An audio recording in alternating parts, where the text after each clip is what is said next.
Hello friends, कैसे हैं आप सब? So welcome back in Benaam part 6। Last part में आप सभी ने सुना कि हीरा दोनों को कैफे में देखती है और वो डर जाती है, अपने आप से कहने लगती है यही सच्चाई थी, नायरा भी उन्हीं में से निकली। बिना कुछ कहे हीरा उल्टे पांव लौट जाते हैं, आंखों में आंसू, दिल में बर्फ सी ठंडक। चैन नहीं मिल रहा था, घर आके भी बेचैनी में इधर उधर घूम रही थी, हाथ पैर कांप रहे थे। कभी कभी बुरी तरह डर जाती, कोई हल्की सी आहट पे भी घबरा जाती। रात का समय हो रहा था, नायरा के घर पे जोर जोर से दस्तक होने लगी, मतलब उसका दरवाजा जोर जोर से पीटा जाने लगा। नायरा आकर दरवाजा खोल दिया। सामने हीरा खड़ी थी, उसकी आंखें लाल, शांति से तेज और हाथ कांप रहे थे। नायरा ने हैरान होकर कहा, हीरा तुम? हीरा बिन कहे अंदर घुसती है और दरवाजा जोर से बंद करती है। नायरा उसे ऐसे देख के थोड़ा पीछे होती है तो नायरा की तरफ तेज कदमों से बढ़ती है और उसका कॉलर पकड़ लेती है। ये देख नायरा थोड़ी हैरान थी। हीरा ने गुस्से और दर्द से कांपती आवाज में कहा, तुम भी निकली वैसे ही ना? तुम भी उसी के साथ बैठी थी, उसी औरत के साथ जिसने मुझे बेच दिया था। क्या क्या चाहती हो? फिर से मुझे नर्क में धकेलना? क्यों आई मेरी जिंदगी में? क्यों? मैंने तो तुम पे शक जताया था उस दिन कहान का नाम देख के, लेकिन तुम तो सच में हीरा नायरा एकदम हक्की बक्की परेशान हीरा को बोलती है, हीरा सुनो तो। हीरा झकझोरते हुए उसका कॉलर पकड़ उसे लिटरली झकझोरते हुए कहती है, कुछ सुनने नहीं आई हूँ मैं। क्या चल रहा है तुम दोनों के बीच? कौन हो तुम और क्यों आई थी मेरी जिंदगी में? हीरा की आंखों से आंसू गिरते हैं, लेकिन उसका चेहरा सख्त होता है। नायरा बोलने की कोशिश करती है, लेकिन हीरा हाथ उठाकर रोक देती है और एक कठोर लहजे में कहती है, एक बार भरोसा किया था, अब कभी नहीं करूंगी। तुम भी मेरी तकलीफ को तमाशा समझ बैठी, तुम भी उन लोगों की तरफ से आई थी। क्यों नहीं समझते? क्यों मुझे अकेला नहीं छोड़ते? क्यों बार बार किसी लड़की को मेरी जिंदगी में भेज के मेरे जख्मों के साथ खेलने लगता है? मैंने अपनी खाल पर जख्म झेले और तुम उसी के साथ बैठकर मुझसे मोहब्बत जताने आई थी। कुछ पल सन्नाटा रहता है। नायरा बस उसे देखती रह जाती है, न बहस करती है न सफाई देती। हीरा उसकी आंखों में देखती है, शायद वहाँ जवाब ढूंढने की आखिरी कोशिश करती है और फिर पलट जाती है।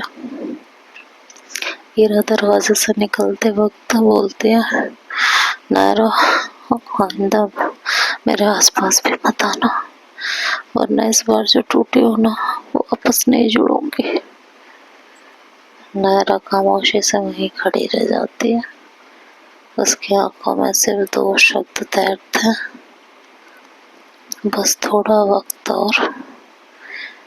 हीरा अपने फ्लैट पे आती है, रात का सन्नाटा, दरवाजे को जोर से बंद करती है, अंदर आती है, दीवार से टिकती है और धीरे धीरे नीचे फिसल जाती है। उसकी आंखों से आंसू बह रहे होते हैं और धीरे धीरे वो अपने फ्लैशबैक में जाने लगती है। एक लड़की रिया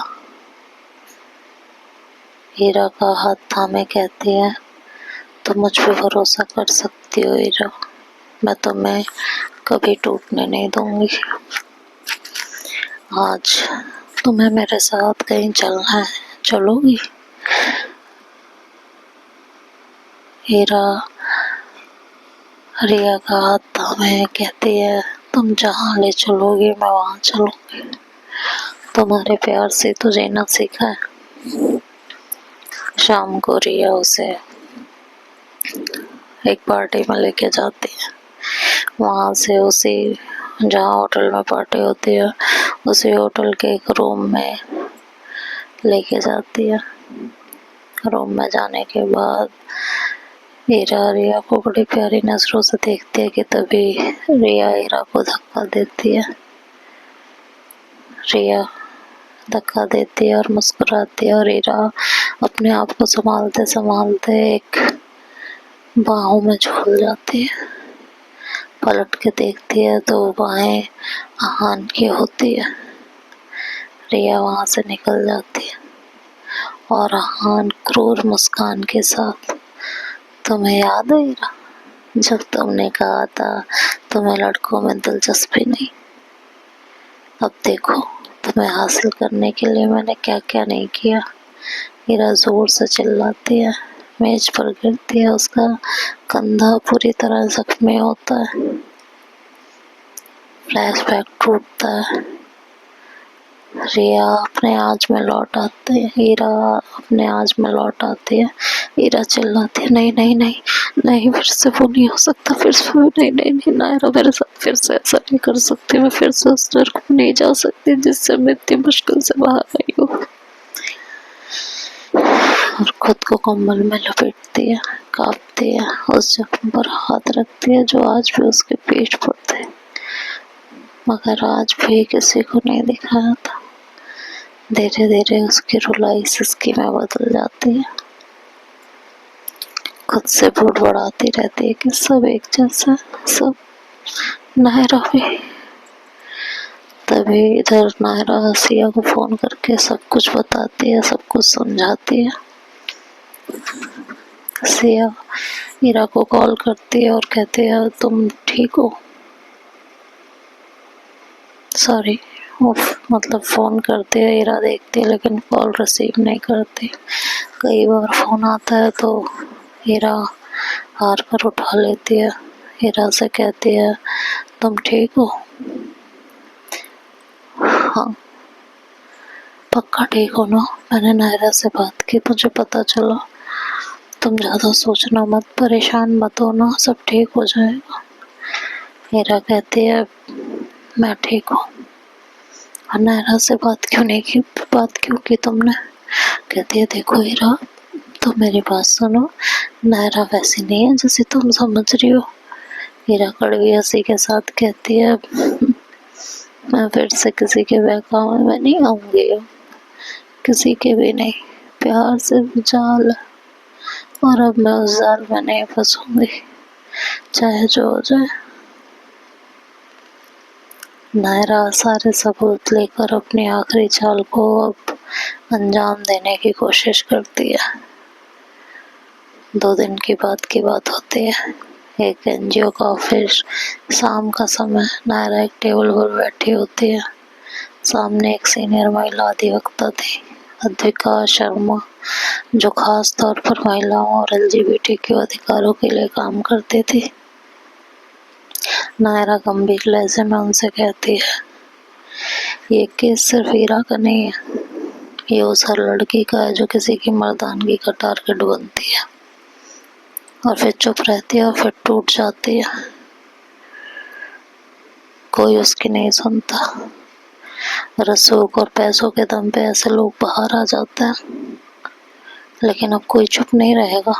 वो टेबल पर सारी चीजें रखती है, पेन ड्राइव, पुराना फोन, सीसीटीवी फुटेज की कॉपी, चैट्स और एक डायरी की कॉपी जिसमें हीरा के नोट्स थे। अधिका पन्ना पलटते हुए कहती है, तुम्हें पता है ना, केस रीओपन कराना आसान नहीं होगा, ये एक कोल्ड केस है और पुलिस भी तभी मानेगी जब ठोस लीगल बैकिंग होगी। नायरा आंखों में कॉन्फिडेंस के साथ बोलती है, मेरे पास वो भी है। मैंने हीरा का एक पुराना मेडिकल सर्टिफिकेट भी ढूंढ निकाला है, उसी हादसे वाली रात का। नायरा राइट टू इन्फॉर्मेशन के ज़रिए पुलिस केस की फाइल की कॉपी निकलवाती है, जिससे साबित होता है कि उसके उस वक्त केस को एक्सीडेंटल ओवरडोज बताकर दबा दिया गया था, जबकि रिपोर्ट में चोट के निशान और रेप के संकेत थे।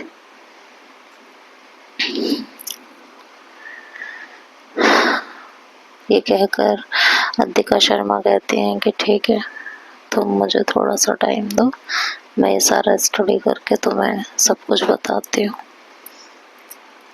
नायरा वहाँ से अपने घर लौटने लगती है कि तभी रास्ते में कुछ लोग उसके साथ मारपीट शुरू कर देते हैं।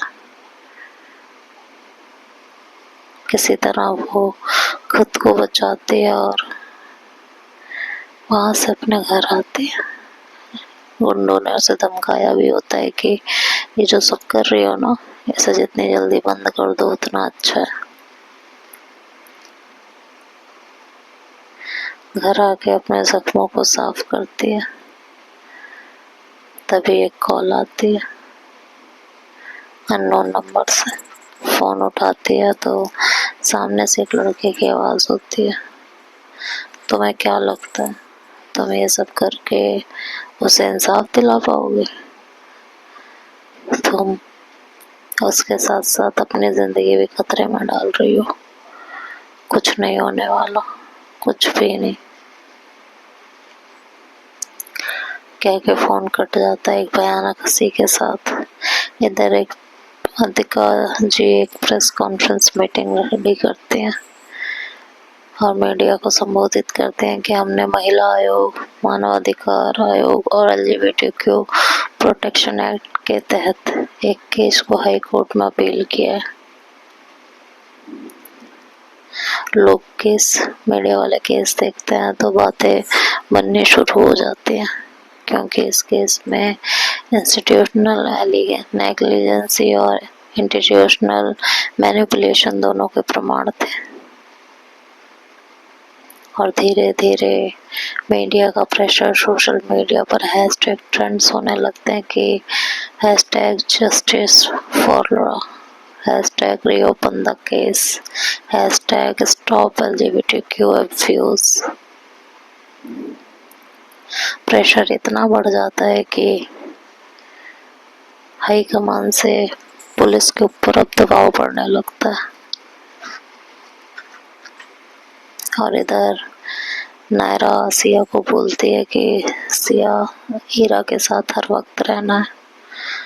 सिया कहती है हीरा ने अपने आप को घर में बंद कर रखा है, वो ना तो किसी से मिल रही है ना किसी से बात कर रही है उस दिन के बाद से। नायरा कहती है ठीक है, अगर वो नहीं निकल रही घर से तो अच्छी बात है, लेकिन फिर भी ध्यान रखना, मेरे ऊपर हमला हो चुका है, उस पर भी हो सकता है। ऐसे उनके सिया थोड़ा घबराती है तो नायरा उसे आश्वासन देती है कि बस थोड़े दिन की बात और है, उसके बाद सब ठीक हो जाएगा। इधर हीरा ने अपने आप को कमरे में बिल्कुल बंद कर लिया होता है और ना तो फोन उठाती है किसी का, ना कोई टीवी देखती है, ना कोई रेडियो सुनती है, कुछ नहीं। एक कोने में पड़ी रोती रहती, डरती, फ्लैशबैक को याद करके कांप जाती।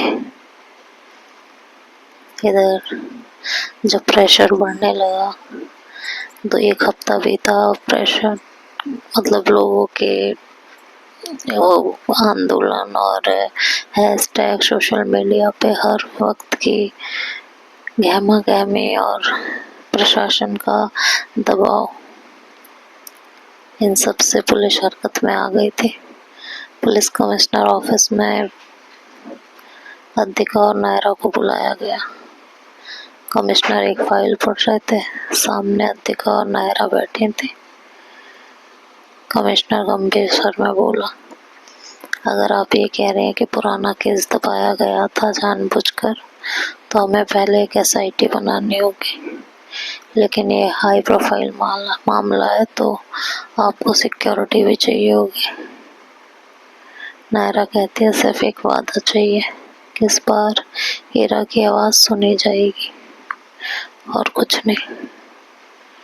लेकिन आप पहले अटैक हो चुका है वो मैं संभाल सकती हूँ, लेकिन आप मुझे प्रॉमिस कीजिए कि इस बार ये केस दबेगा नहीं, इंसाफ मिलेगा।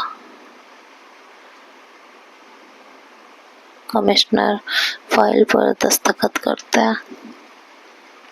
ये देख रिया और अतिका जी दोनों की आंखें चमक जाती है और फाइल अपने सबसे काबिल ऑफिसर्स जो SIT टीम बनी थी उनको देते हैं और कहते हैं जल्दी से जल्दी इन लोगों को पकड़ा जाए और हिरासत में लिया जाए। ठीक है, ऑर्डर पास हो चुका था, अब सिर्फ इंतजार था कार्रवाई का। रिया के ऑफिस में दोपहर रिया अपने डेस्क पर बैठी होती है, तभी रिसेप्शनिस्ट आकर कहती है मैम कोई रिपोर्टर मिलने आया, कह रहे इंटरव्यू के लिए टाइम फिक्स था। रिया चौंकते हुए कहती किस बात का इंटरव्यू? अंदर 2 रिपोर्टर साथ में एक कैमरा पर्सन। रिया जी, हम #ट्रुथ सीरीज से पिछले महीने आपने एक महिला को एक पार्टी में नशे में बेसुध छोड़ दिया था और फिर वहां से किसी लड़के के हाथों बेच दिया था। कोई उसका पुराना लवर जो एक तरफा उससे प्यार करता था, वो एक जानलेवा हादसे से बाल बाल बची थी। क्या आप इस बारे में कुछ कहना चाहेंगे? रिया घबरा जाती है। अचानक स्क्रीन पर वो पार्टी की CCTV फुटेज चलने लगती है जो नायरा ने चुपचाप किसी के जरिए हासिल करवाई थी। कैमरे में सब कुछ साफ साफ दिखता है। रिया जानबूझकर हीरा को उस आदमी के हवाले कर रही होती है। रिया चीखती है बंद करो ये सब, ये एडिटेड है। रिपोर्टर कहता है कि तो क्या आपको इस बात की जानकारी नहीं थी कि वो लड़का आहान पहले से उस महिला को स्टॉक करता था, उसे परेशान करता था? तभी पुलिस कमरे में दाखिल होती है और इंस्पेक्टर कहता है रिया जी, आपको मानव तस्करी और शायद इसके सहयोग के तहत हिरासत में लिया जा रहा है। रिया चीखती रहती है, चिल्लाती रहती है। उसके पास जब कोई चारा नहीं बचता तो कहती है इस सब में आहान शामिल था, आप उसे क्यों नहीं गिरफ्तार करते हैं? इंस्पेक्टर कहता है बहुत जल्दी उसकी भी बारी आएगी, पहले आपकी तो खातिरदारी कर ले, बहुत बच लिए आप। फायदा यही होगा कि सरकारी गवाह बन जाइए। तो आगे क्या होगा ये नेक्स्ट पार्ट में सुनेंगे। आज थोड़ी शॉर्ट स्टोरी है, बाकी सब कल सुनते हैं। Bye bye, take care.